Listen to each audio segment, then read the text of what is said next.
We're in the South Bronx, and you know what people have thought about the South Bronx for decades? This is an area that was burned out. This is not that South Bronx. This is Michael Kimmelman of the New York Times. More than a dozen housing projects in the last decade have transformed the Melrose section of the South Bronx. I took a walk with Amanda Burden, director of the Department of City Planning, to survey some of the changes. It is a typical New York street. There was a time when, of course, after the Bronx burned, people felt no one would live here again.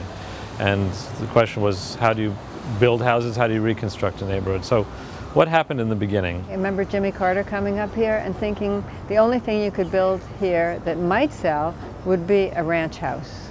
And that evolved to a development just across the street in 1993 called Melrose Court. And what was thought could be bought at that time was home ownership, but very low density. But that changed with, in the 90s, the emergence of an incredible neighborhood advocacy group called Nos Quedamos.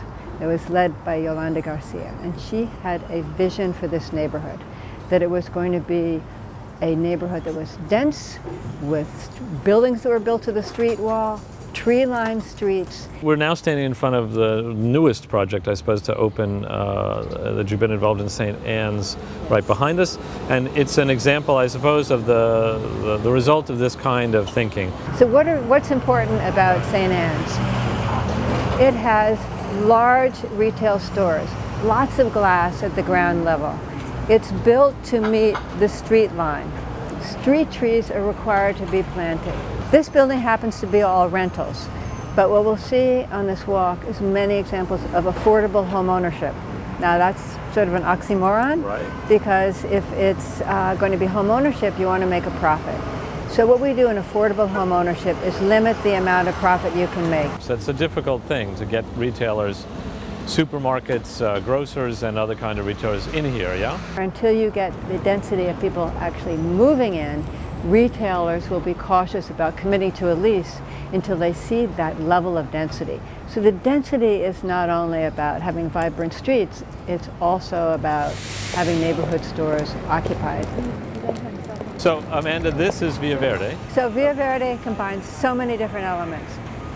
Affordable home ownership, affordable rentals, international design competition, green urban living, community gardens. This says it all. And density. They're building the South Bronx as we stand here. Mayor Bloomberg put together the most aggressive affordable housing program in the nation. It's at least a $3 billion endowment for this housing, with the goal of 165,000 units over the course of his administration, and he's at least 35% in achieving that goal. You know, there's some neighborhoods that don't want a Duane Reade, but when you see a Duane Reade coming to a neighborhood like this, here at 163rd Street and 3rd Avenue in the South Bronx, that means this neighborhood has arrived. This is Abriqua housing, and there are 8 components of this development, 8 buildings that are all extremely affordable, and including the new Abriqua College, which is a tall glass building which we'll actually see around the corner. And the real challenge here on this gigantic site was really, how do you give it street wall, character, diversity, and break it up, not in one building, that was the original proposal, but in 8 separate buildings, and significant public open space, which is just being constructed now. I also noticed that either because they were holdouts or because the community asked, there are some of the very old buildings that have remained within this kind of super block, and actually, oddly, it adds to the diversity of the architecture of the streetscape. I think totally. So Amanda, this is 161st Street, it ends in Yankee Stadium. Well, I think this is actually the most extraordinary change, transformation. There are about 1,000 apartments here in 6 or 7 different buildings In the next on few blocks, 100, right? yes, on 161st Street, so that this is a whole revitalized spine of the South Bronx. One of the questions, of course, everybody will say is, well, you're building all this housing, but housing is not jobs. Housing is jobs. Housing is for the construction industry.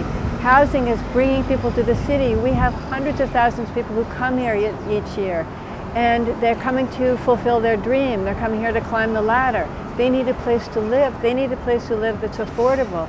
It's here. It's here in the South Bronx.